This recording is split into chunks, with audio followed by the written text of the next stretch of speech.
Turkiya Konya shahrining safar ko'chalari eng gavjum joylari mana shu yerlar. Klassik bundaqa narsalar ko'rib qoldim, klassik.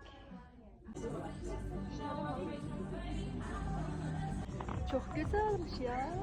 Hoşuma gitti. Çok güzelmiş. Beyaz da varmış, kırmızı da varmış. Bordo. Bordo çok sevdim ya. Dvoyka ekan. İçinde ko'ylagi bor, ustida naketkasi bor ekan. Ko'ylagini qo'li yo'q ekan. 1250.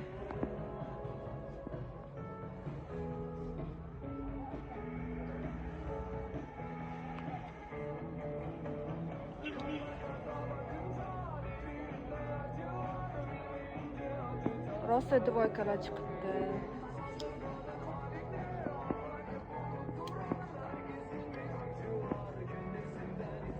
Yubka bilan ekan bu.